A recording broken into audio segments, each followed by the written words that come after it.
bienvenidos a Palabra de Leuco. Les recomiendo que no se vaya, porque primero por los temas, que vamos a hablar de las 3 pandemias que nos preocupan a todos los argentinos. Primero, la pandemia antidemocracia, la pandemia que ataca fuertemente al sistema institucional, a la división de poderes y sobre todo a la justicia argentina por parte del gobierno de los Fernández. Segundo, por supuesto, la pandemia del COVID-19. Para eso está el doctor Adolfo Rubinstein, por supuesto, y enseguidita vamos a conversar con él, que es un fuerte conocedor de esta situación y además que tiene una mirada crítica de muchas de las cosas. De la primera, del avance, del asalto a la Corte Suprema de Justicia, vamos a hablar con el doctor Pablo Lanuse, que también está aquí presente y que es un hombre que tiene autoridad, no solamente desde el punto de vista académico, sino desde el punto de vista ético para hablar de estos temas. Y vamos a hablar de la pandemia económica, yo le llamo la hecatombe que se viene, desocupación, pobreza, aumento de la caída del empleo y de las empresas, y para eso tenemos a un economista de fuste como Claudio Suchovicki. Eso va a ser en instantes. Ahora déjeme que le cuente cómo estoy viendo lo que está pasando, cuál es el tema central que ya le anticipé. Yo creo que la República Argentina debería encender sus luces de alarma ante el atropello arrollador de la República Cristina. Es que el operativo más formidable de búsqueda de impunidad y venganza del que se tenga memoria en democracia está avanzando a paso redoblado y a tambor batiente. Mire, ya comenzó el asalto a la Corte Suprema de Justicia, que es el principal objetivo. Alberto Fernández, una vez más, hizo lo contrario de lo que dijo en campaña electoral y hasta hace 10 minutos sostuvo que no habría que modificar los integrantes del máximo tribunal argentino. Dicen algunos malintencionados que el peor enemigo de Alberto Fernández es el archivo. Mire, les pido que no se pierdan este hallazgo. Alberto dice que la Corte debe tener 5 miembros y que fue la propia Cristina la que impulsó esa Corte de 5 miembros. Y además dice que el resto es fantasía y parece para la actualidad. Critica a Zaffaroni por lo mismo o algo muy parecido a lo que le van a aprobar ahora, seguramente con la consulta de este equipo de asesores. Escuche, no se pierda Alberto Fernández defendiendo con argumentos lo contrario de lo que va a hacer ahora. Eso está mal. La Corte es una institución del país, nació con 5 miembros. Cristina tuvo el mérito de volver a 5 miembros para que no se juegue con el número de los jueces para tener jueces adictos. Y la verdad la Corte tiene 5 miembros y debe tener 5 miembros. Y el resto es toda una fantasía. No importa cuántas mujeres, cuántos hombres haya. En parte impulsada por una idea teórica de Zaffaroni, que decía que debía dividir la Corte en salas. No es así la lógica constitucional. La Corte debe tener 5 miembros, debe funcionar con 5 miembros y deben ser miembros tan probos como los que están y tan probos como los que está proponiendo Macri. Cristina lo obligó a Alberto a quemar sus convicciones y para disimular semejante agachada, el presidente testaferro político de la vice armó una comisión de notables para que lo asesoren sobre el tema. Es decir, se lavó las manos. Va a decir que tuvo que cambiar de opinión por el trabajo de juristas expertos y no por orden de Cristina. Pero la trampa ya está hecha. Es una engaña pichanga tan infantil que asusta por la falta de creatividad. La conclusión a la que va a llegar esa comisión es un voto cantado. Van a recomendar al presidente lo que su jefa política quiere y necesita con urgencia, es decir, una Corte Suprema de Cristina. ¿Sabe por qué? Ahora le voy a preguntar al doctor Pablo Lanuse. Porque es la única manera de llevar a la práctica un autoindulto o una autoamnistía. Una Corte Suprema con mayorías automáticas como la que tuvo Carlos Menem, para que resuelva según las órdenes que les dé Cristina. Por eso la llamo Corte Suprema de Cristina, porque dejará de ser la Corte Suprema de Justicia. Habrá cortesanos de la reina y no magistrados independientes. Y esto es de una gravedad institucional poco frecuente. Doctor Pablo Lanuse, le pregunto como un hombre, digamos, conocedor profundo de lo que es la justicia en la Argentina. Primero, ¿cuántos miembros cree usted que debe tener la Corte Suprema de Justicia? ¿Qué opina de esta comisión de notables que se ha hecho para intentar modificarla? ¿Y cuál es el objetivo que tiene el gobierno? Buenas noches, Alfredo. Gracias por la invitación. Creo que el número de jueces de la Corte está establecido en 5. Es un número absolutamente equilibrado, razonable. Yo invito a la sociedad a que busque el debate parlamentario del Senado del año 2006 para que lea el dictamen, el voto, perdón, de la entonces senadora Cristina Fernández de Kirchner, donde no solo defiende la existencia de 5 miembros de la Corte, donde no solo destruye jurídicamente la viabilidad de dividir la Corte en salas porque desnaturaliza absolutamente el fin de control de constitucionalidad de la Corte, sino que además dice que es un toma y daca de lo peor de la política el estar aumentando el número de jueces de la Corte cada vez que es funcional a la impunidad o a la necesidad del gobierno de turno. Tremendo. Eso lo dijo en el año 2006. El actual presidente de la Nación, la verdad me hubiera parado y aplaudido porque lo resumió con su habitual condición de docente. Aclaro que no tengo dotes académicos, porque me parece honesto señalarlo. Y evidentemente no nos enfrentamos frente a una república cristina. Nos enfrentamos ante un imperio cristina. Porque la república, por definición, es la división de poderes y el equilibrio de pesos y contrapesos entre los distintos poderes para que ninguno subyugue al otro, para que ninguno domine al otro. Lo que esta reforma de la Corte no tiene ni hoy necesidad, ni urgencia, ni va a solucionar los problemas que agobian a la sociedad.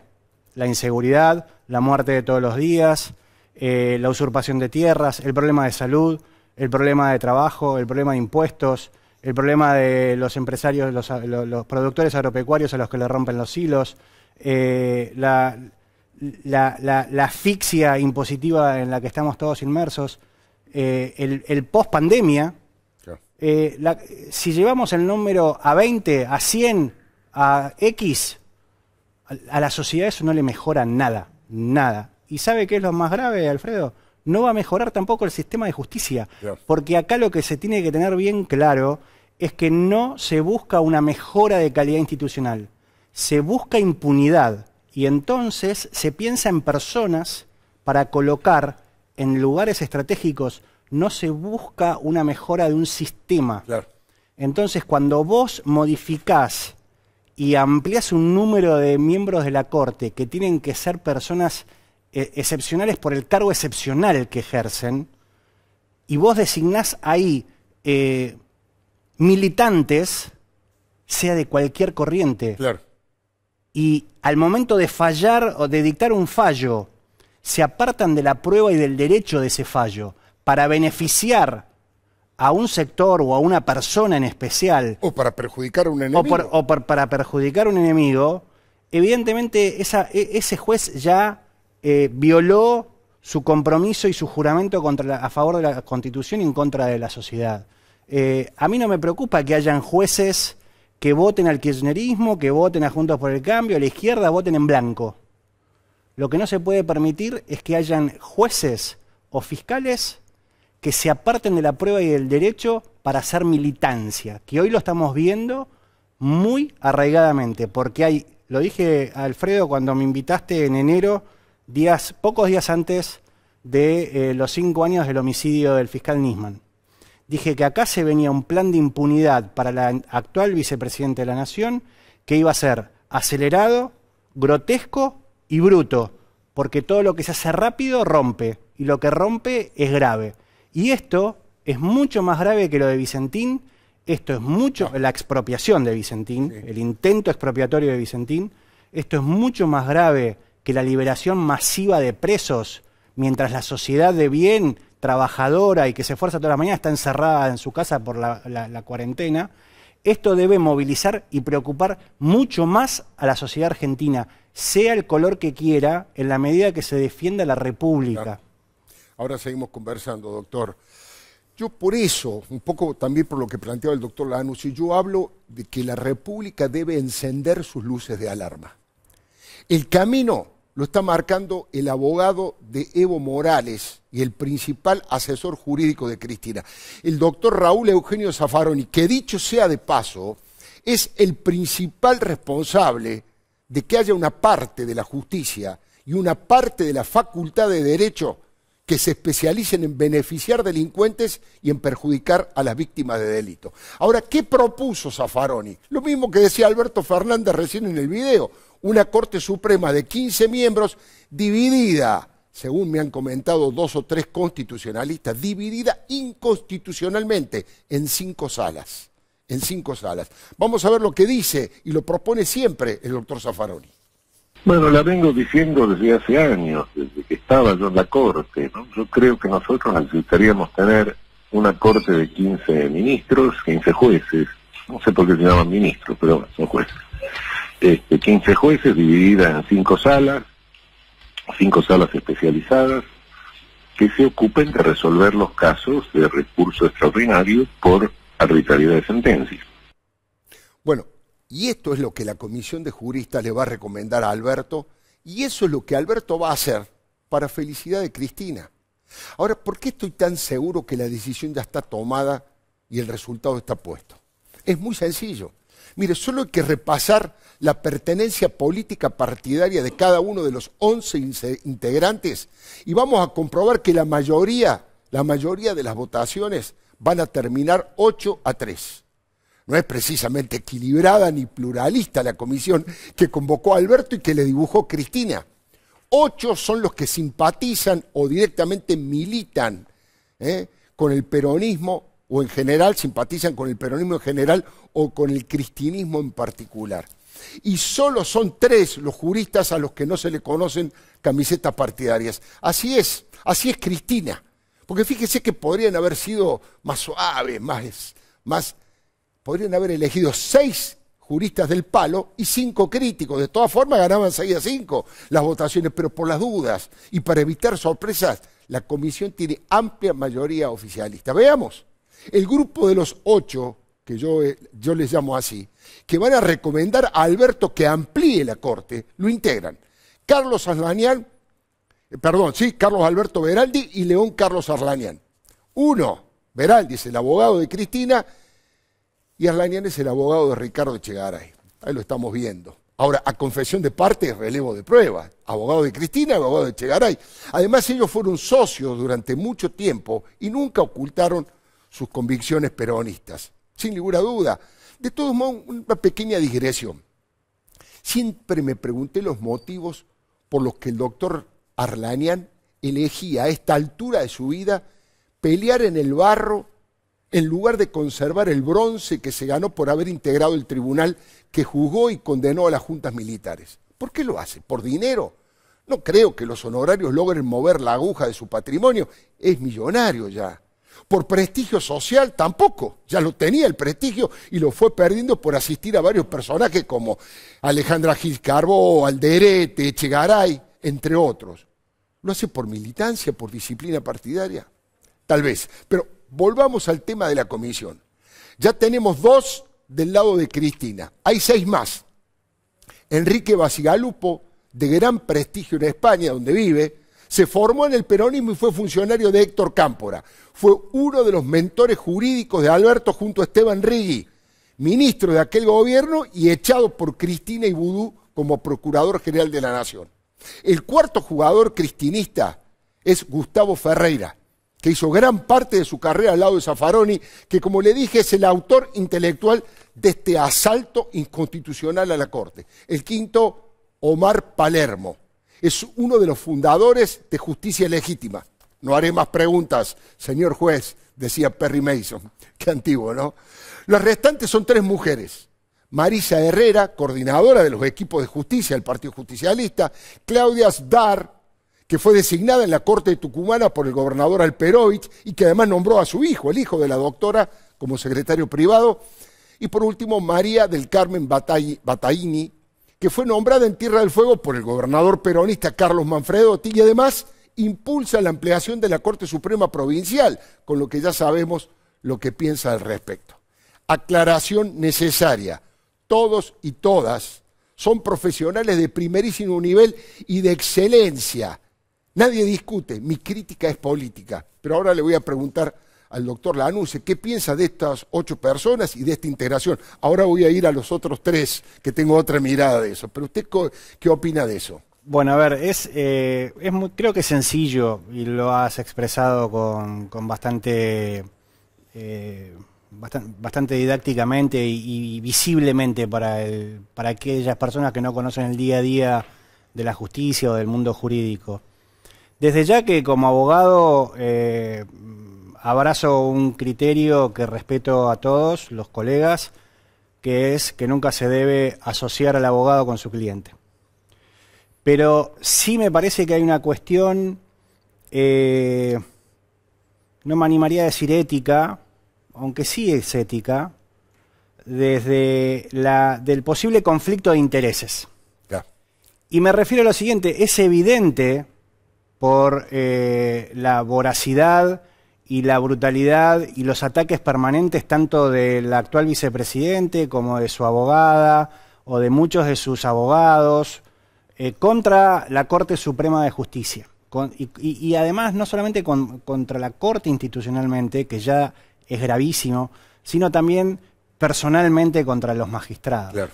Porque una cosa es discutir los fallos, es discutir un eventual acierto o desacierto de un pronunciamiento judicial, y otra cosa es la agresión personal, la falacia ad hominem de atacar a la persona y no discutir los argumentos. Estigmatizar a alguno de los integrantes.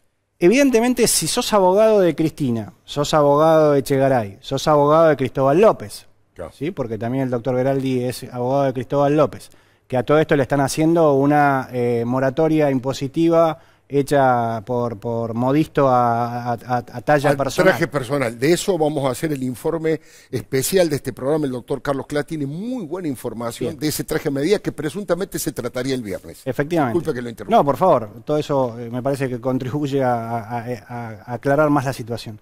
Si vos tenés ese interés que te confían en la defensa, que es legítimo y plausible y respetable que el doctor Beraldi lo ejerza, o el doctor Arzanian, lo que sí no podés es integrar una supuesta comisión de notables, que ya el nombre me parece un poco rimbombante y poco serio, porque los integrantes no necesitan aclarar que son notables,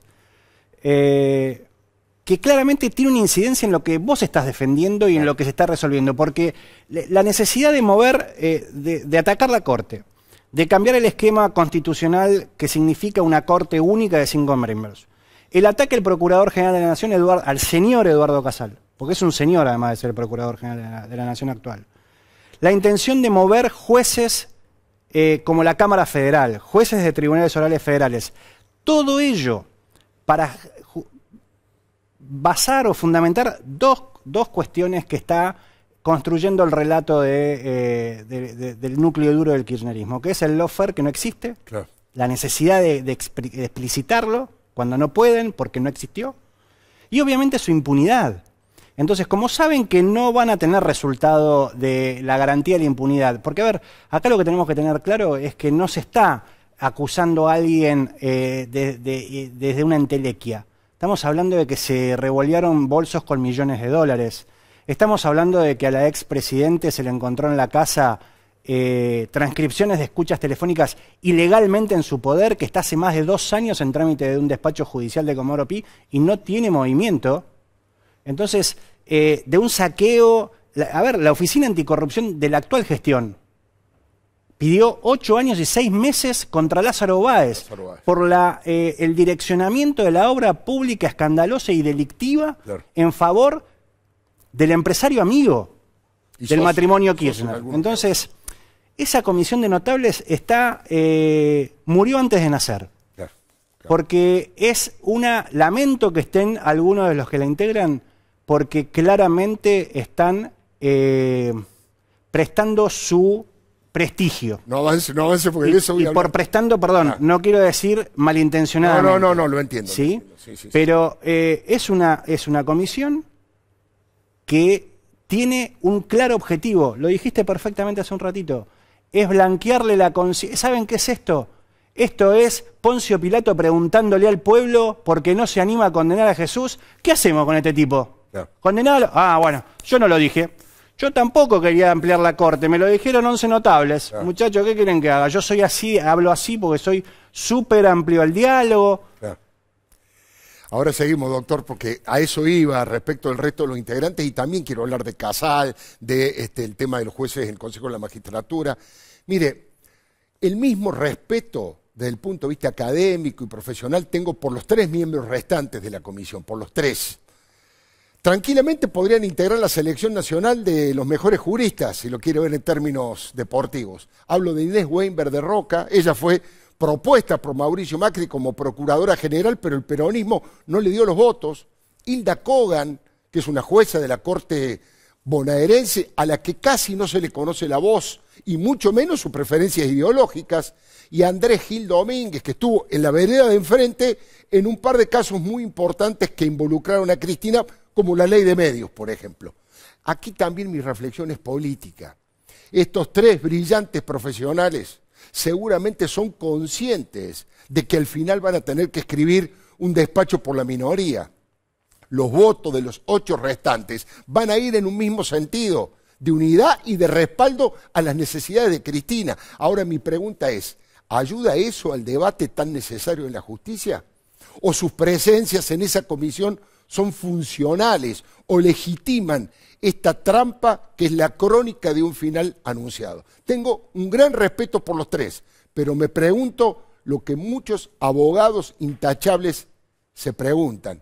Hoy mismo, fíjese, otra estrella de las leyes, como es el profesor de Derecho Constitucional Roberto Gargarella, escribió en Clarín que el Poder Judicial, al que la sociedad considera con razón desprestigiado, poderoso, corrupto, millonario y poco democrático, fue utilizado una y otra vez como excusa para insistir sobre lo mismo: impunidad para los amigos y venganza para los enemigos. Esto es lo que decía el doctor Gargarella en su columna. Pero quiero preguntarle al doctor Pablo Lanusse respecto de estos 3 integrantes. Yo creo, porque me han contado alguna gente vinculada, no hablé con ninguno de ellos, por supuesto, pero bueno, que están casi arrepentidos porque no se imaginaban, que fueron sorprendidos en su buena fe, y ahora renunciar les provocaría un costo ante la sociedad muy grande. No sé, si a alguno de ellos le consulta, ¿usted qué le diría, por ejemplo? No, primero que tengo respeto por ellos, conozco solamente a uno de ellos,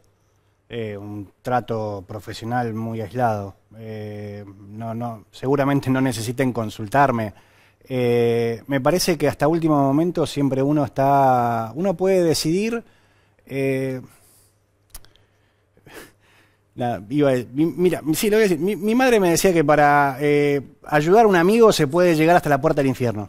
Hasta la puerta del infierno. ¿Sí? Y no hay que escandalizarse por eso. Lo que no puedes hacer es entrar al infierno. No. No. Porque ya cuando entras al infierno te quemás. No. Entonces, acá pasa lo mismo. Yo creo que hay tiempo para renunciar y defender las convicciones que uno tiene siempre. Siempre. Y el costo no va a ser con la sociedad.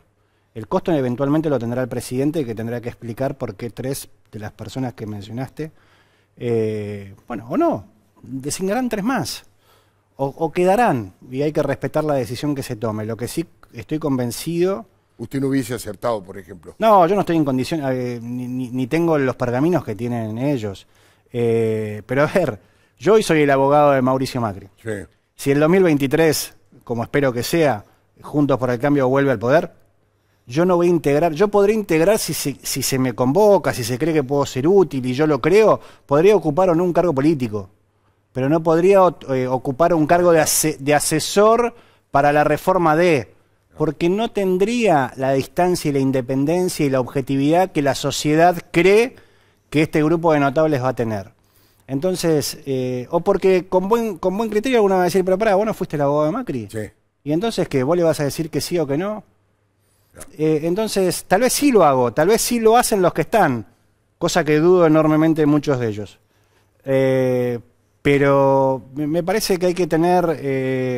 se está a tiempo, siempre se está a tiempo. Se está a tiempo. Y obviamente hay que respetar las decisiones, pero esas decisiones se toman frente a la sociedad y frente a la historia. No sabía eso que decía su madre. Yo cuando trabajaba en el diario Clarín, me tocaba seguir la interna del peronismo. Y me acuerdo en aquella época donde, bueno, Herminio Iglesias era un personaje tremendo porque conseguía votos y muy complicado porque era difícil no pagar costo político al estar con él. Y los intendentes de la provincia decían en aquella época, mirá, Leuco, yo a Herminio lo acompaño hasta la puerta del cementerio, pero no me entierro con él. Es el mismo concepto en ese tiempo. Pero todo esto, yo al comienzo de esta columna le hablé del operativo más formidable de impunidad y venganza puesto en marcha en democracia. Es la traducción práctica de la peor frase del peor Perón. A los enemigos todo, a los amigos todo y a los enemigos ni justicia. Así lo decía el general. También lo dice Mao. Lo primero que el hombre ha de discernir cuando conduce es establecer claramente cuáles son sus amigos y cuáles sus enemigos. Y dedicarse después, esto ya no lo dice Mao, lo digo yo, al amigo todo, al enemigo ni justicia. Porque en esto no se puede tener dualidades. Increíble este Perón, ¿no es cierto? Ya dice esto, ya no lo dice Mao, esto lo digo yo. Bueno, precisamente esta movida está tan coordinada por el Instituto Patria que no han dejado lugar clave sin cubrir. ¿Sabe quiénes son los presidentes de las comisiones de justicia parlamentarias? Oscar Parrilli en el Senado y Rodolfo Tailade en diputados. Un ex jefe y un ex integrante de los servicios de inteligencia de Cristina. Y Tailade, además, un talibán cristinista en lucha contra los periodistas, en el Día del Amigo recibió incluso fuego amigo por haber citado aquella frase nefasta de Perón en un tuit. Parece que fue premonitorio, ahí le estamos viendo, con la cara de Perón y diciendo al amigo todo, ¿no? Yo creo a esta altura que la oposición debe armar un esquema de resistencia a estos avances antidemocráticos. Debe poner límite a tanta desmesura e irracionalidad fogoneada por el vamos por todo de Cristina. ¿Sabe por qué? Porque hay banderas que no se pueden bajar nunca. La independencia de los poderes, la libertad de expresión y la plena vigencia de la Constitución Nacional. La doctora Elisa Carrió rompió su silencio, ¿cómo será de grave esto?, para advertir que no hay ningún tipo de acuerdo posible para tratar la ampliación de la Corte Suprema. Es que sería escandaloso que a cambio de un puestito algún tránsfuga de Juntos por el Cambio aceptara semejante afrenta. Y no lo dicen teóricamente. Hubo ofrecimientos, hubo algún toma y daca, algún teje y maneje con algunos hombres de la justicia vinculados a Juntos por el Cambio y algunos ya se estaban poniendo el traje, algunos ya estaban poniendo la corbata, hasta que, bueno, finalmente esta tarde la conducción nacional, la mesa de conducción nacional de Juntos por el Cambio, con la participación de todos sus dirigentes más importantes, el propio expresidente Mauricio Macri, Patricia Burri, María Eugenia Vidal, Horacio Rodríguez Larreta, tomaron la decisión de que de ninguna manera van a participar de ninguna ampliación de la Corte, ni van a fomentarlo, ni lo van a aceptar, y tampoco de la reforma judicial. Eso se planteó. Muy temprano ya el presidente del Interbloque, Mario Negri, el diputado radical Mario Negri, había ido en el mismo sentido. Dijo que la presencia de Beraldi hace que esa comisión nazca muerta porque es el abogado de Cristina y necesita sacarle las causas que tiene. Y ahora voy a los otros temas, porque encima todo esto está ocurriendo cuando la inmensa mayoría de los argentinos está ocupada y preocupada por los muertos de la pandemia, que enseguidita vamos a hablar con el doctor Adolfo Rubinstein, ex ministro de Salud, que tiene una mirada muy crítica, muy especial, muy fina y muy especializada en el tema. Enseguidita vamos a conversar con él porque ustedes saben, hoy hubo 5.900 y pico, 5.939 casos de contagio y 120 muertos. Enseguida vamos a hablar de la pandemia del coronavirus con el doctor Rubinstein y después de la pandemia económica con el economista de prestigio, Claudio Suchovicki, y también vamos a asistir al informe especial del doctor Carlos Clá sobre este traje a medida que ha significado hasta ahora la moratoria para Cristóbal López. Mire, Cristina quiere apurar todo, se nota, quiere aprovechar este momento de esta preocupación. La gente está preocupada y ocupada por estas pandemias que le digo. Es el momento de consolidar la impunidad, algo que sabe que no tiene un respaldo mayoritario de la población, al contrario. Cristina entiende que es ahora o nunca, pero gran parte de los argentinos comprende que con impunidad y venganza este país no tiene salida y que los autoritarios y los ladrones deben tener su merecido por violar la ley. Digo, para que la Corte no sea de Cristina y para que la Argentina no termine de hundirse en la desesperanza y el dolor. El copamiento y la reducción a la servidumbre de la Corte es tal vez el más importante, pero es uno más en la serie de ataques en el mismo sentido. ¿Sabe cómo me gusta llamarlo? Caramelos envenenados. Es tiranía recubierta del relato. Dicen que una gran parte de la justicia es lenta, delictiva, acomodaticia y que funciona según los vientos de la política. Eso es cierto. Pero la propuesta de los K no es para mejorarla y hacerla más transparente y eficiente. Es para convertirla en una suerte de unidad básica que bendiga a delincuentes y castigue a opositores y periodistas independientes. Y esta es la trampa. Y aquí voy a preguntarle al doctor Pablo Lanús, en su calidad de abogado de Mauricio Macri, si ha notado en qué rubro, en qué causas está notando esta actitud vengativa de algunos hombres de la justicia respecto de los integrantes del gobierno anterior, doctor. Bueno, estamos viéndolo, ha sido bochornoso, nauseabundo, la actuación, que enhorabuena, mañana van a haber aires un poco más frescos en Comodoro Pi, con la finalización del mandato de quien se ha autodefinido, no soy uno de los peores, sí. No dijo uno de los mejores, sí. O sea que a confesión de parte yo no tengo nada más que agregar. Miren, para que la gente sepa, y Alfredo puede llamar a 10 abogados de la lista de abogados, sin cualquiera, que sepa poco de derecho penal, y pregúntele si un juez cita a 4 personas a declaración indagatoria. La declaración indagatoria es el primer acto esencial de defensa, es decirle a una persona, mira, se te acusa de haber robado esta copa, yeah. ¿Qué tenés para decir? Entonces, el acto de indagatoria es el acto de defensa, explico, doy pruebas, estuve afuera del país, acá está mi pasaporte, hagan el chequeo, yo no me pude haber llevado la copa. Declara el segundo, declara el tercero, declara el cuarto, y recién después que el juez le garantizó a los 4 el derecho a ser oído, a hacer su descargo, a ejercer su defensa ante un juez imparcial, recién ahí resuelve.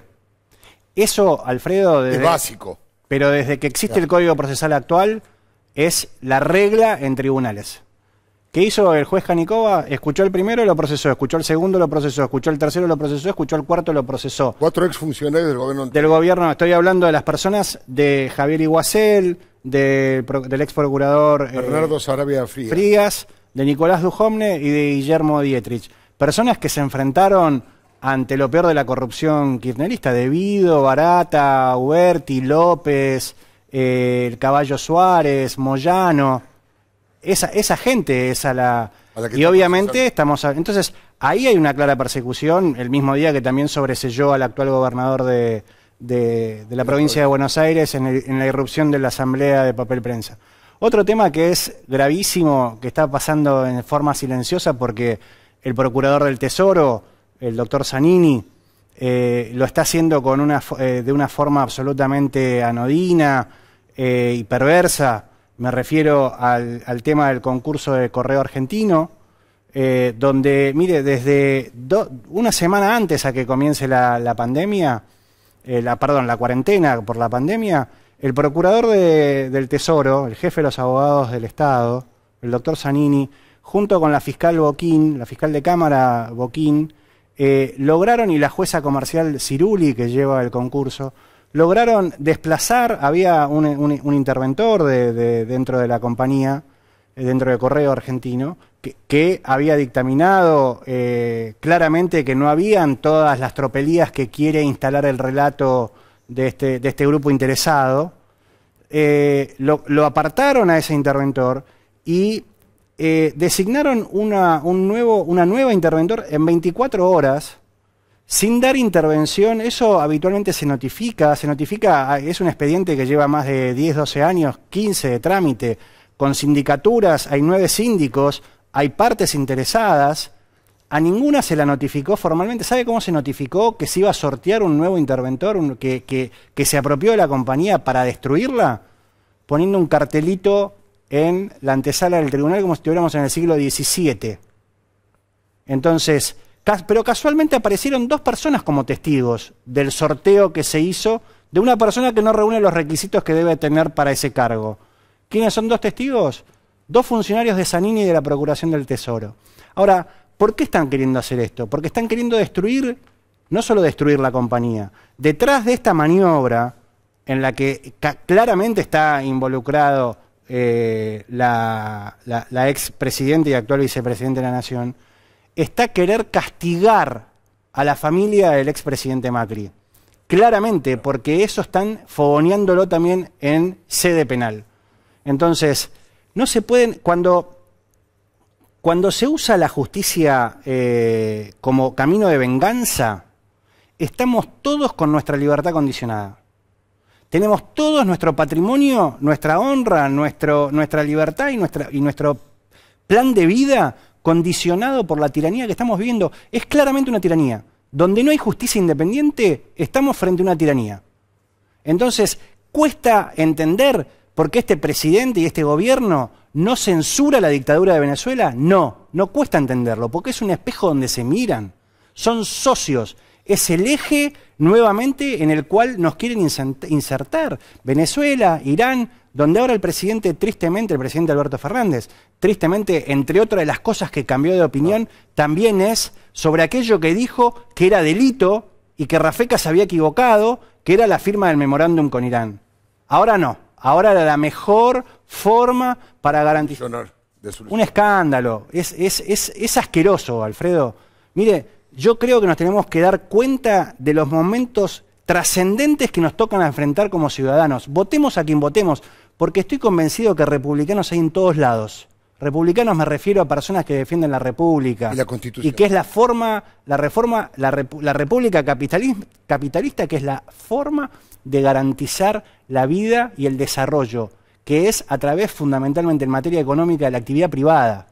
Esta gente está empecinada en cambiar la esencia institucional de la Argentina. Nos quieren hacer distintos.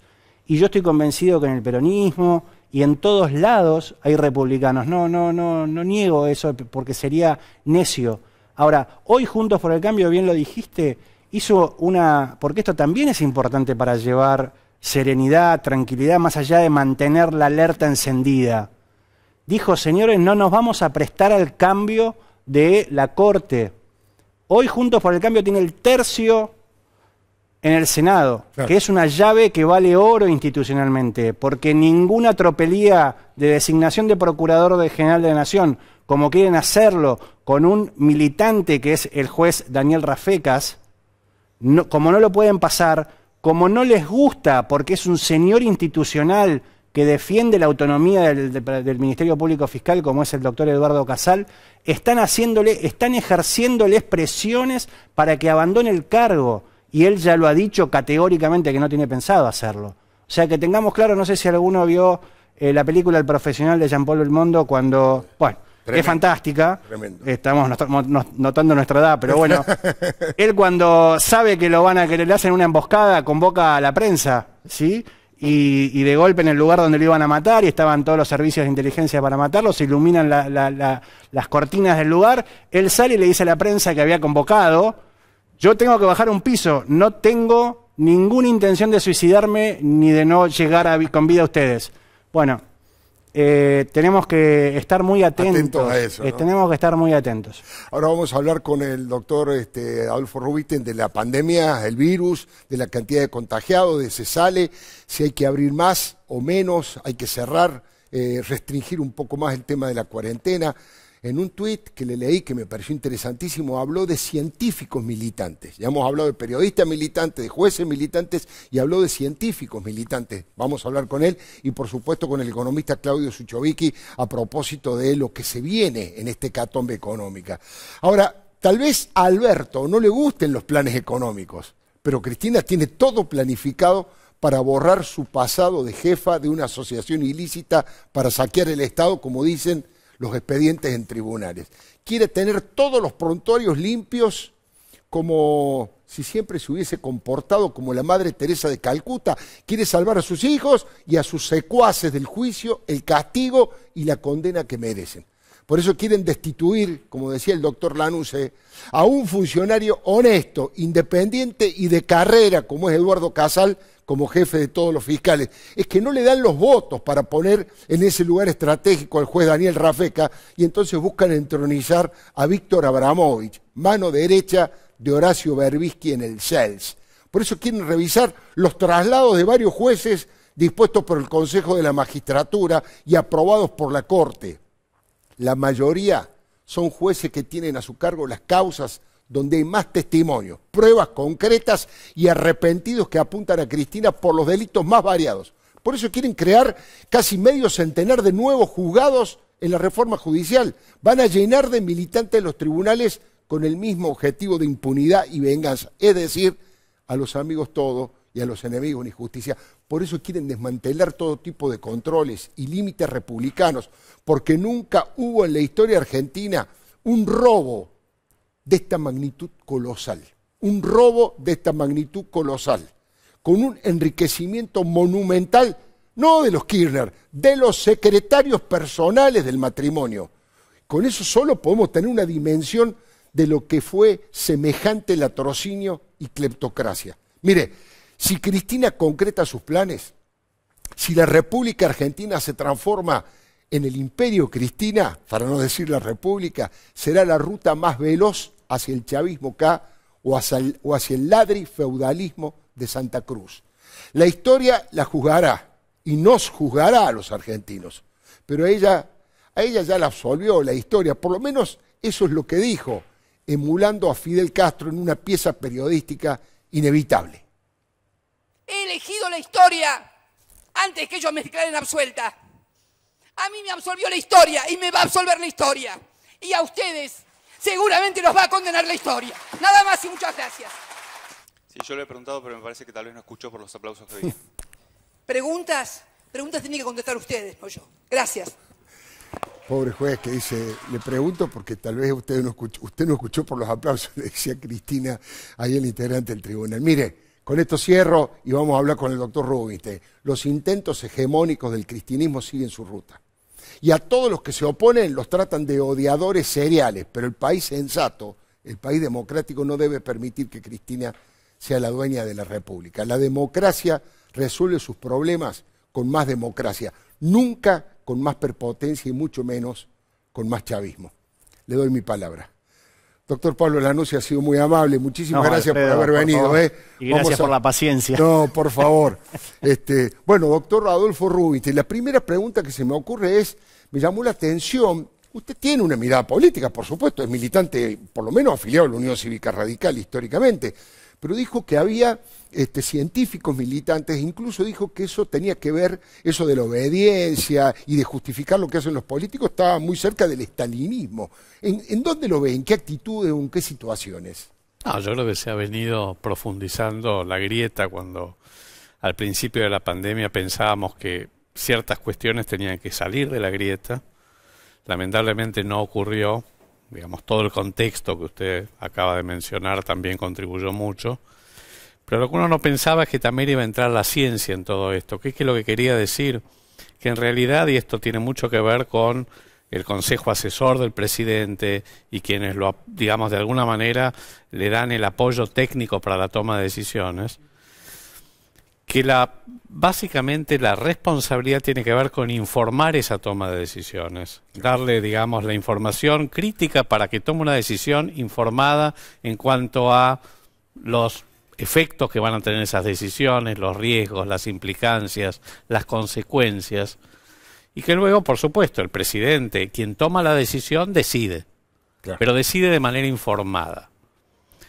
Lo que yo estoy viendo es que ocurre lo contrario, que se toma la decisión política y de alguna manera el Consejo Asesor o muchos científicos justifican las decisiones políticas a través de argumentos que muchas veces son oportunistas.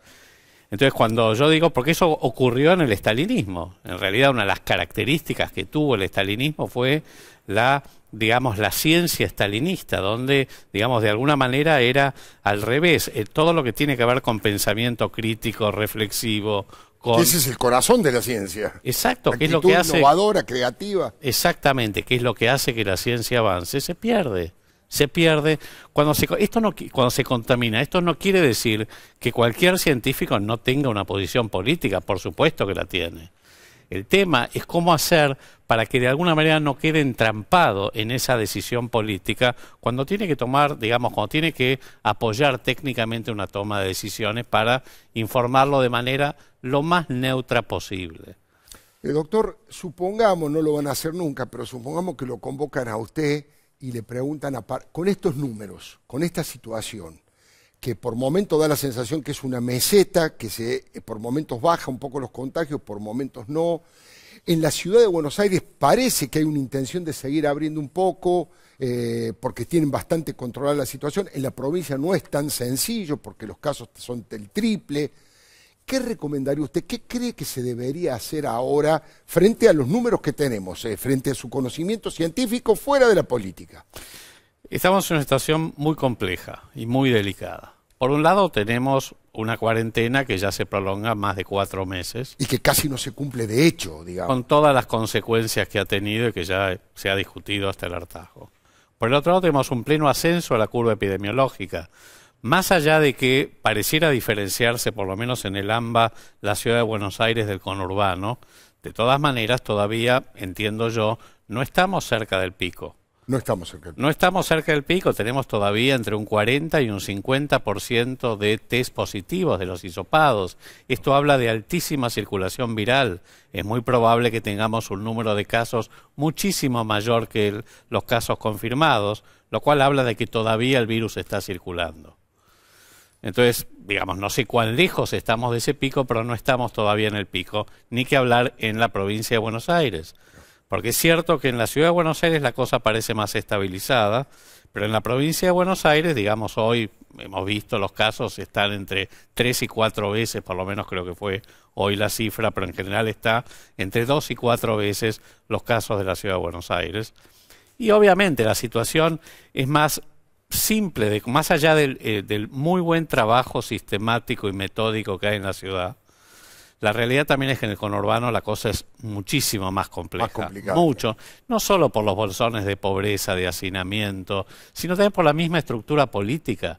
Digamos, los municipios, el control político de las intendencias, claro. En fin. La geografía urbana, digamos. La geografía urbana, la seguridad, etcétera. Entonces, por un lado tenemos la cuestión epidemiológica. Por otro lado, estos 4 meses de cuarentena han provocado un fuertísimo colapso del consumo, de la producción, de la economía y de la economía real en las familias. Esto, por supuesto, ha hecho que la cuarentena se vaya resquebrajando, particularmente en el último 2 meses, mes y medio, digamos, por incumplimiento social progresivo. Entonces, hoy estamos en un momento donde, por otro lado, si verdaderamente esto se complicara más, así como el gobierno tenía mucho capital político para poder proponer las normativas y recomendaciones, claro, y que éstas fueran cumplidas, hoy ese capital político se ha diluido mucho, se ha perdido. Entonces, ¿cuál es la fuerza que tiene hoy el gobierno para poder recomendar una vuelta para atrás? Es muy limitada. Entonces, ese es el contexto en el cual estamos ahora. Por otro lado, ¿cuáles son las buenas noticias dentro de esto? Porque esto es todo malo. Sí. Las buenas noticias es que, por un lado, la velocidad de propagación de la epidemia al momento, por lo menos, a pesar del número de casos y que esto preocupa y asusta, seguro, no es tampoco tan alta. Claro. Es más baja que antes. Exacto. En la ciudad de Buenos Aires, exacto, está bastante controlada. El R0, este número, claro, de reproducción que mide la contagiosidad y la velocidad de propagación, está apenas por encima de 1. En el conurbano es mayor, pero tampoco está disparado. La ocupación de camas de terapia intensiva, que fue el cometido principal, claro, por el cual se hizo la cuarentena, por ahora no está cerca del colapso. más allá de que como la ocupación de camas no es tan homogénea, es decir, sobre todo en el conurbano, existen muchos partidos donde en algunos hospitales sí verdaderamente las tasas de ocupación son muy altas, pero en promedio están en el 65%, una cosa así. Y además hay 4 distritos muy comprometidos y el resto menos. Exactamente, donde me imagino yo que, digamos, tratando de distribuir a través del transporte de los pacientes graves entre los diferentes distritos vecinos, esto de alguna manera podrá ser mitigado. Entonces, en realidad, hoy no estamos cerca del colapso sanitario. La velocidad de propagación es relativamente modesta. También tenemos que se está derramando al resto del país, cosa que sabíamos que iba a ocurrir. Están apareciendo los focos en Jujuy, ya además del de Chaco, en Jujuy, ahora aparecieron en Córdoba, en Santa Fe, en la Patagonia. Bueno, estos son los que, o sea, ¿cuáles son las cosas que tenemos que hacer ahora? Dadas las limitaciones que tenemos, porque sabemos que es muy difícil volver para atrás con la cuarentena estricta, justamente por las razones de toda índole, económicas y psicosociales, y el hartazgo social enorme. Yo creo que ahora hay que enfatizar y comunicar sobre todo aquellas cosas que ya se sabe, que ya se conoce, que protegen, y protegen mucho, y pueden modificar el R0, que es el uso del tapabocas, el distanciamiento físico, evitar las aglomeraciones, digamos, los encuentros sociales, tratar de evitarlos, sobre todo con gente que no son convivientes, si son numerosos, proteger a la población vulnerable. Claro, focalizar, ¿no? Focalizar en los... Exactamente. Personal de salud. Personal de salud, los ancianos, sobre todo aquellos que están institucionalizados, pero todos los ancianos frágiles, las personas con enfermedades crónicas, aquellos que viven en lugares cerrados, como las cárceles, los neuropsiquiátricos. Bueno, estas son las cosas que tenemos que hacer. Si nosotros, y ya se sabe que si el 60-70% de la población utiliza el tapabocas, mira lo que estoy diciendo, el tapabocas correctamente, manteniendo el resto de las medidas de protección y el lavado de manos, probablemente podamos mitigar la velocidad de propagación de la epidemia y impedir justamente el colapso del sistema de salud, que es el objetivo. Y además, por supuesto, cuando esto realmente podamos moderarlo, lo que tenemos que sí salir, y ahora en el interior sobre todo, es a bloquear los focos y los brotes. Por eso es tan importante el aumento del testeo, los equipos de trazadores para rastrear los contactos, la mejor, sobre todo el aumento de la red de laboratorios y sobre todo la velocidad de procesamiento de las muestras, tal vez los nuevos test que no necesitan todo el aparataje de la PCR ayuden, y esto lo tenemos que hacer una vez que empecemos a mesetar verdaderamente en el AMBA. Hay que bloquear los focos justamente para evitar los rebrotes que inexorablemente van a aparecer. Doctor, la última pregunta que le quiero hacer. Usted recién decía, no hay poder político por distintas circunstancias de obligar a la gente ya a una cuarentena súper estricta, así se puede focalizar en los grupos de riesgo, pero hay un elemento que se puede utilizar para disciplinar más a la gente, que es el temor, que es el miedo. Yo quiero compartir con usted y con mucha gente de la audiencia un video que tuvo mucha polémica. Yo la verdad que no tengo una posición tan taxativa en el tema, por eso quisiera escuchar su opinión profesional. Este es un video que el gobierno nacional hizo circular con la intención de generar temor en la gente para que se cuide más. ¿Vale meter miedo en la gente si el objetivo es tratar de que la gente se cuide más? Primero vemos el video, que son 80, 60 segundos, un minuto, no es muy largo. Es el cumple del viejo, ¿cómo que no vamos a hacer nada? Son 70 pirulos. Dale, Lau, imposible que nos contagiemos. Dale, yo me re por favor, mi amor, cortémosla con la cuarentena. Ya está la cuarentena. La idea sería reunirnos en la empresa, nos juntamos, respetando la distancia. Uso el permiso como que voy a buscar a mi mamá y voy para allá, olvídate, no pasa nada. Yo agarro por una calle que no hay un solo control, quédate tranquilo. Bueno, fue criticado básicamente por dos cosas. Primero, porque el médico no tiene barbijo, y segundo, por esto, meten miedo en la gente, generar el pánico. ¿No es un instrumento el miedo también para disciplinar o es un error? ¿Cuál es su opinión? Yo tuiteé este video y lo critiqué mucho. Lo critico mucho. Y lo critiqué mucho por 2 o 3 razones. Porque no es que, digamos, esto es una estrategia innovadora. De hecho, cuando uno ve, por ejemplo, las estrategias para dejar de fumar, para hacer que la gente deje de fumar, en los paquetes de cigarrillos aparecen esas fotos tremendas. Bueno, pero está dirigida y focalizada a la población de fumadores, no a toda la sociedad. Esto es universal. No a toda la sociedad. El segundo punto es que ¿cuál es la alternativa? Digamos, ok, en lugar de, en mi criterio, en lugar de promover justamente esta campaña de comunicación, la adopción de los hábitos, digamos, que verdaderamente pueden modificar y mitigar la epidemia, que es el tapabocas, el distanciamiento físico, de una manera, si quiere, de una manera mucho más atractiva, lo que hacen es incitar al miedo. Y la tercera cosa, que a mí no me gusta como estrategia, o sea, yo entiendo que el miedo es importante, es un componente importante, pero yo creo que eso lo que genera es pánico. Pánico, es pánico, no es miedo. Miedo es generar preocupación. Y la preocupación en sí misma, a una dosis modesta, está bien. Esto genera pánico, porque está ahí el médico sin tapabocas, sin barbijo, o sea, eso es muy mal. La tercera es más sutil. Yo lo que vi ahí, por eso interpretación mía, pero sí lo dije en el tuit, es que si uno escucha los diálogos, y escuche los diálogos, son los diálogos de la clase media porteña. Y si yo me pongo, digamos, así, tal vez sobreinterpretando esto, yo lo que estoy viendo es un mensaje que está, estos son los responsables de que no se cumpla la cuarentena. Y eso me parece no solamente contraproducente, sino peligroso. Y además injusto, porque en los lugares, no tampoco quiero acusar a nadie, pero en lugares donde menos se respeta por razones de que es imposible en muchos lugares, sobre todo es básicamente en el conurbano, porque no hay posibilidades, porque no tienen agua, porque no tienen cloacas, porque las casas son muy chicas y la gente... Déjeme darle un dato. Un dato. Si uno analiza las curvas, las tendencias de movilidad, desde el principio de la cuarentena hasta ahora, incluyendo todas las fases de flexibilización, endurecimiento, incluyendo esta última, lo que vemos es que la cuarentena, después de las primeras semanas, digamos, la actividad, la movilidad, esto medido por Google, Apple, Telefónica, etcétera, ha venido aumentando. En todos lados, en la Ciudad de Buenos Aires, en los partidos del conurbano. Mucho más en los partidos del conurbano. ¿Y dónde más?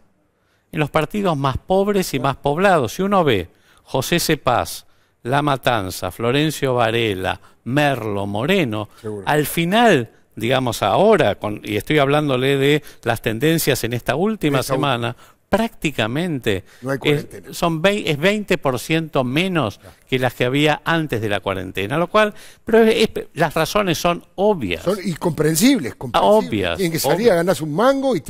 Cuando más del 60% de la gente que vive en esos partidos vive de la economía informal o del cuentapropismo, no hay manera de quedarse en la casa. Sin duda. Sin duda. Doctor, ha sido muy amable como siempre, muy didáctico además. Muchísimas gracias. Gracias. Básicamente vamos a hablar ahora con un economista de prestigio, de fuste, que se hace entender siempre, y eso es lo que más nos gusta, que es Claudio Suchovicki. Claudio, muy buenas noches y muchas gracias por esperarnos con toda tu paciencia. ¿Todo bien? ¿Todo tranquilo? Todo muy bien, muchas gracias. Al contrario, un placer compartir contigo. Bueno, Claudio, de todos los problemas que ha generado la economía por sí mismo y la cuarentena y la pandemia, ¿cuál crees vos que son los 2 o 3 problemas principales a los que vos pondrías la lupa para tratar de contenerlos y solucionarlo primero? Porque hay que establecer prioridades. Sí, está muy bien, y con el respeto del caso, un simple licenciado en administración de empresas en este caso. Perdón. Lo que te diría es lo siguiente. No, todo muy bien, todo muy bien. Lo más importante, y creo que desnuda muchas de las cosas que se hablan día a día, y hablaba también el doctor, que el 50% de la economía argentina es informal. Y es muy difícil controlar una economía informal. Es muy difícil. Y eso es lo más injusto, porque finalmente nadie tiene representatividad. Hoy, un sindicato que debería defender a los trabajadores representa menos gente que los que trabajan en el sistema informal. Hoy el Banco Central quiere controlar la tasa de interés, pero la mayoría del dinero circula por fuera del sistema. Hay una bancarización que es solo del 15%. Lo mismo pasa en términos de salud. Cuando la mitad ocurre por afuera, uno puede controlar en el zoológico, siempre puede controlar a la misma gente, pero no puede en el resto controlar al resto. Y este es el debate de hoy. Vos sabés que la Argentina en los últimos tiempos emitió muchos pesos, y eso lo sabemos, no había otra, realmente. Argentina tiene un déficit fiscal enorme, va aumentando, porque esta es la emisión de pesos, perdón lo poco profesional, y esta es la producción. Tremendo. El PBI cae. La cantidad de productos caen y los pesos aumentan. De cara al futuro va a seguir pasando eso, porque seguís teniendo déficit fiscal, porque Argentina tiene más gastos, porque asiste, a mucha gente la está asistiendo, y se le cae la recaudación. En ese proceso va a haber más pesos. La pregunta es, esos pesos hoy la gente no los quiere. ¿Qué está haciendo? Lo está gastando. Yo te desafío que entrevistes a cualquier empresa que se dedique a materiales de la construcción, que se dedique al acero, no tienen stock, porque están vendiendo un montón, no porque quiero comprar, sino porque me saco los pesos de encima. Claro. Si sube la leche, sube la carne, sube el peaje, no es que sube todo, baja el valor del peso, el poder adquisitivo. Entonces, hoy vas a tener mejores ventas, vas a tener algo de rebote económico. La pregunta es, el empresario, o el que está vendiendo más ahora. Repito que es en grandes compañías proveedores porque mucha gente está ahorrando en mercadería, copia mercadería por miedo a quedarse, no una cuestión de precio, sino de abastecimiento. Conseguí una computadora, googleá, conseguí un celular o un auto, claro, hoy que uno ve que ya no hay en stock. La pregunta es, cuando vendan, ¿van a reponer? Porque si no reponen, no aumentan la producción, es un problema porque es un abastecimiento. Para reponer, tenés que tentarlo. ¿Qué significa? Que los pesos que sobren vayan a la producción. Para eso tenés que hacer reformas profundas, para que tengan sentido. Y cierro, no quiero competir contra tu humor cordobés, pero siempre lo expresé con un ejemplo que una vez me lo contaron. Porque hoy Argentina se mueve así. Resulta que hay dos socios, el socio A y el socio B. El socio A le dice al socio B, hermano, no sabés lo que nos pasó. Se quemó la mitad de la fábrica. Acabamos de perder la mitad de la fábrica. Y el otro, el socio B, dice, no te puedo creer, es el esfuerzo de toda nuestra vida, perdimos el 50% de nuestro patrimonio. No, se quemó solo tu mitad. Yo no, es tu mitad la que se quemó. Esto es, el que asume el riesgo pone el 100%, que es la empresa privada. Claro. El Estado no. Claro. El Estado es dueño porque te cobra el 50% de impuestos. El punto es, ¿va a haber una reforma donde tenga sentido tomar gente? Porque si no hay más gente fuera del sistema que dentro del sistema, nunca nos vamos a preguntar por qué hay más empleo formal, informal que formal. ¿No será hora de hacer un cambio para atentar a que las empresas tomen gente y no que tengan miedo de tomar gente? No es un momento esta crisis para hacer una reforma fiscal para que tenga sentido que alguien aumente la producción, que la empresa produzca aquí en Argentina y tome gente. Creo que ese es el debate. Yo la duda, y no lo sé, habría que entrevistar a un montón de empresas en este caso, es ¿qué van a hacer ahora que venden un poco más? Repito, por acopio de mercadería, porque se sacan los pesos de encima. ¿Vas a volver a producir? ¿Vas a reponer? ¿O decís, no, me desestoqueo, cancelo deuda y listo? Y creo que ese es el debate principal, la principal preocupación. No es un tema de stock, es un tema de flujo. Es un tema de si tengo o no tengo negocios y cómo fomentar los negocios futuros. Interesantísimo y clarísimo. Ahora, a esa mirada y radiografía tan clara de lo que es la economía cotidiana, la vida, la economía real, ¿de qué manera puede impactar si finalmente hay acuerdo o no acuerdo con los bonistas? Porque da la sensación que por muy poco dinero, tal vez continuemos en default. ¿Eso va a impactar en la economía de todos los días? Quizás no lo vas a ver el día. Yo creo que hasta ahora, mirá, los bonistas pedían 68, el gobierno ofreció 30. 65, 40. 62, 50. Sí. 58, 53, 52. 56, 53. Vos decís, ya están, van a arreglar. Pero no están discutiendo por dinero. Me parece que están discutiendo, suponete, el país yo creo que en este caso tuvo voluntad, de hecho está corriendo la oferta y quiere arreglar. Sí. Pero ponete del lado del bonista, que no es un fondo buitre todavía, son fondos de pensión. Claro. Suponete que te dice, bueno, yo tengo un cheque tuyo, Alfredo, yo te pagué con un cheque mío y no te puedo pagar. Y te digo, Alfredo, ¿sabes qué? Dame el cheque, te lo cambio por este para dentro de 5 años. Y vos me decís, Claudio, a ver, mostrame por qué dentro de 5 años me vas a poder pagar. Si no me podés pagar ahora, mostrame tu plan económico. Claro. A ver, ¿cómo vas a hacer para pagarme dentro de 5 años? No, no te muestro nada, vos tenés que confiar. Entonces, ¿qué te dice el bonista? Bueno, ¿sabes qué? ajustemos las reglas legales para que te sea más costoso entrar en default si no me pagas dentro de 3 años. Para que no me engañes de nuevo. Se concentra ahí. Te cierro. Porque si no, vos pensás que Argentina, escuchá esto porque es un dato fenomenal, me parece, ¿no? Desde el punto de vista macro. Sí. Hoy, de toda la deuda del mundo, pública y privada, el 86% de la deuda pública y privada del mundo rinde menos del 2%. El 60% de la deuda rinde menos del 1%, privada y pública.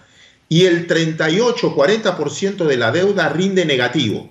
Solo el 3% de toda la deuda global rinde más del 5%.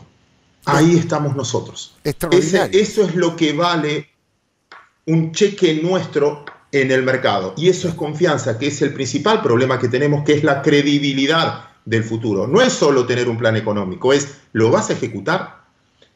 ¿Hay credibilidad en que tenés las cosas o lo suficiente como para poder encarar estas transformaciones que Argentina necesita? Repito, para aumentar la producción. Este es el momento de apostar a la producción interna. Y por último, el costo nunca lo va a pagar el Estado en ese caso. Si Argentina se queda sin crédito, el que lo paga es el sector privado. Hay 16.000 millones de dólares de deuda privada que vence en el exterior. Algunos tienen los dólares, fueron pagando, Pampa, IRSA, etcétera, pero tienen problemas que se los van a pedir al central. Por lo tanto, no es que va a haber al otro día explota todo o al contrario, resolvimos todos los problemas. Esto es muy lento.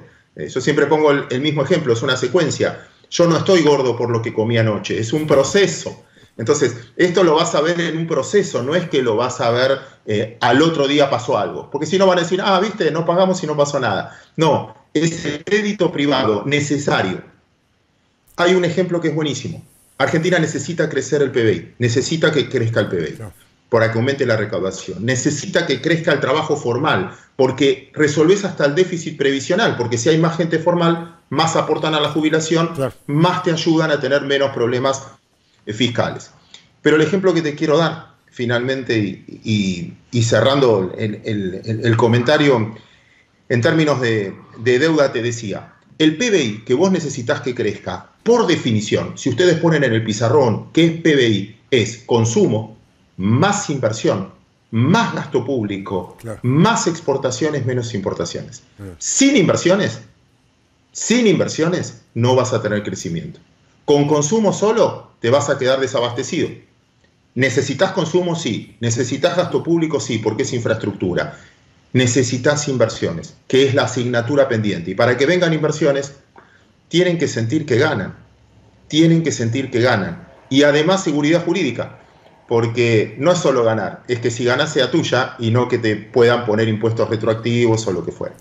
Interesantísimo. Me queda muy poco tiempo, por eso te pido síntesis.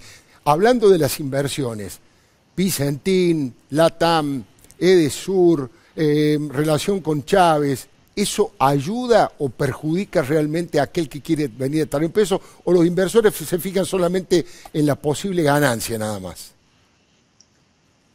Tenés dos tipos de inversores. Eso califica a dos tipos de inversores. El que dice compro porque es solo barato, que eso pasa, tenés rebotes económicos, pero deja de ser barato y se va. Claro. Es una inversión golondrina.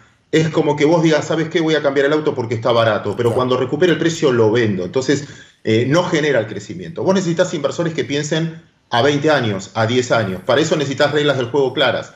Y cuando vos ves cambios de regla, siempre insisto con un ejemplo. Me pediste que sea bien breve, pero voy a tratar de hacerlo en un ejemplo y perdón si alguien ya me lo escuchó. Vamos a suponer que esto es un barco. Un barco debería navegar así. Se lo agradezco siempre a mi amigo Weiner que me lo dijo. Esto es un barco que navega así. Sí. Pero, ahí está, esto es un barco que navega así. Sí. Pero en Argentina navega así. La mitad está abajo del agua y la otra mitad está arriba del agua. Sí. Y cada vez que hay un cambio de gobierno se hace esto. Los que estaban arriba del agua pasan a estar abajo del agua y los que estaban abajo del agua pasan a estar arriba del agua. ¿Sabes qué? Los que están arriba del agua están en el veraz, por lo tanto no tienen crédito, porque estuvieron 10 años debajo del agua. Claro. Los que están ahora abajo del agua tienen buenos balances, pero no tienen negocio, con lo cual tampoco sirve el crédito. Se desconecta con las inversiones, porque vos tenés miedo que cada vez volteen el barco. Acá hay que pensar a 20 años, que es lo que no venimos haciendo hace tiempo, y no solo especulativo. Muchas de las cosas que pasan en Argentina es porque uno invierte solo porque es barato. Claudio, te agradezco muchísimo, siempre didáctico, interesantísimo escucharte. Me quedo tranquilo porque la mitad mía de la fábrica es la que no se incendió. Te mando un gran abrazo y gracias por todo, Claudio. Mucha suerte. Hacemos un corte brevísimo. El doctor Carlos Klatt tiene un informe de tremenda actualidad, porque al parecer se va a tratar el viernes, ya tuvo despacho de comisión. Hay un traje a medida de Cristóbal López en la moratoria. En un ratito le explica por qué.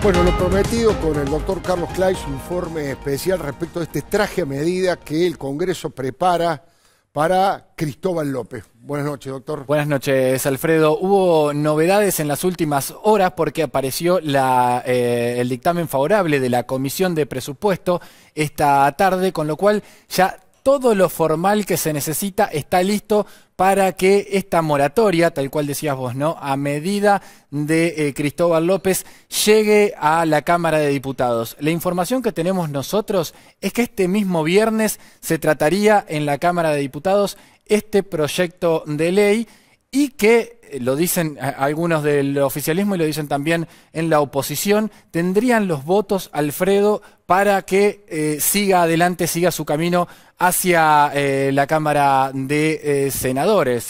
Bueno, digamos, la oposición, Juntos por el Cambio y todos los que se oponen a este traje a medida para Cristóbal López no deberían dar quórum. Es parte del instrumento de la democracia y de la reglamentación que tienen los congresos. Juntos por el Cambio puede no dar quórum, por ahí pierden los votos, pero si no da quórum, frena esta barbaridad para tratar de obligarlos a que haya una moratoria para aquellos comerciantes que se fundieron y necesitan, pero que no beneficia a alguien que debe fortuna y que se quedó con el impuesto al combustible. Mira, voy a robarte uno de los conceptos que decías vos en tu columna, un caramelo envenenado. Mira, hoy Luciano Laspina, diputado de Juntos por el Cambio, decía en la comisión, la verdad es que no hay momento mejor en la historia de las moratorias que este, porque verdaderamente se necesita por la cuarentena y por lo que está sucediendo una moratoria para un montón de gente. Ahora, eso es una cosa, y otra cosa es hacerle una moratoria a pedido, claro, casi a imagen y semejanza, faltaría ponerle el nombre de Cristóbal López. ¿Por qué? Por las excepciones que hay en su articulado. Bueno, ¿cuáles son? Apareció el sector del juego, apareció el sector del combustible, como nunca antes había sucedido. Claro, primera vez en la historia que pasa. Primera vez en la historia que aparecen estos dos sectores. Juego, combustible, igual Cristóbal López. No. Y además había una imposibilidad que se podía dar, es que Cristóbal López podía estar en la quiebra, su grupo Indalo podía estar en la quiebra, pero hay un artículo, el artículo 11, que también era debatido por la oposición y no llegaron a nada, pero que dice que también las empresas en quiebras podrían ir en busca de esta moratoria, con lo cual ya todo el articulado parece medido casi, ¿no? Es una ley para Cristóbal y además hay moratoria. Absolutamente, así es. Quizás alguien más pueda aprovechar la ley de Cristóbal López, podría ser. Bueno, hoy fue una reunión de comisión bastante amable, si se quiere, pero hubo un momento en que ya dejaron de hablar de la moratoria y se pusieron a hablar de lo que verdaderamente sucedía, de Cristóbal López, sin nombrarlo, por supuesto, pero tiene 4 patas, una cola y hace mu. Lo mismo que pasa con este proyecto de ley pasó hoy en la reunión de la Comisión de Presupuesto y hubo una discusión entre Gioja y Mario Negri. Esto sucedía esta tarde. Ahora pretendemos insistir en que estamos haciendo una ley con traje a medida. Lo que no se dice es que el que tiene ese traje también ha hecho denuncias de extorsión. Seríamos muy infantiles, presidente, si quisiéramos legislar para una sola persona. Esa risita del diputado Negri, la verdad que no estoy diciendo ningún chiste, diputado. De ninguna manera me he estado riendo. Yo respeto a todo el mundo y él sabe cómo es nuestra relación más allá de la diferencia. Lo que sí digo es que más allá de las extorsiones que hayan denunciado, podría haber devuelto la plata durante 5 años que se la guardó, nada más. Bueno, ahí estaba Negri.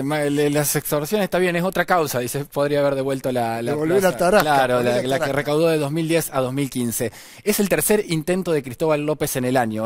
El primero fue en enero, fue a la AFIP a decir, hagamos un avenimiento judicial, pongámonos de acuerdo y de esa manera lo resolvemos. La AFIP, esta AFIP, la de Marcó del Pont, le dijo, no, es imposible porque ya está en juicio oral. Era antes eso, o nunca, o ya hay que esperar la resolución. Hubo un segundo intento en el que Cristóbal López se quiso meter en la moratoria de diciembre, pero como pyme. No es una pyme, el grupo Indalo, justamente, ¿no? Y ahora este tercer intento que podría surgir desde el Congreso. De esta manera, Cristóbal López podría eximirse de la causa penal. No es poco. No es poco, ¿eh?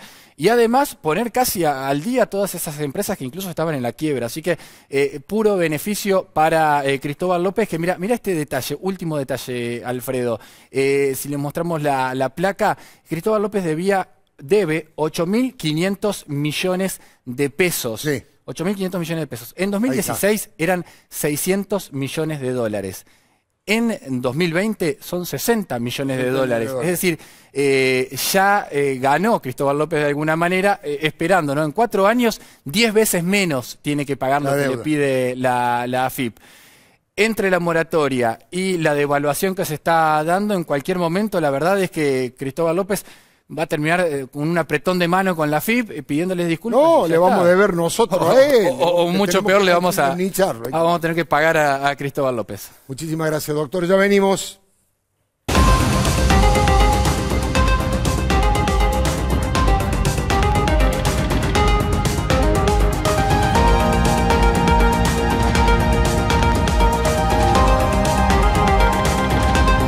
Siempre, lo espero el próximo martes a las 10 de la noche aquí en TN. Si hay algo que quiere repasar o recomendar de lo que ocurrió en este programa, en Google puede poner ledoymipalabra.com, todo junto, ledoymipalabra.com, o el diario de Leuco, y lo lleva a esa posibilidad. Y si no, por supuesto, la extraordinaria y muy concurrida página de Todo Noticias. Lo espero el martes a las 10 de la noche. Palabra de Leuco.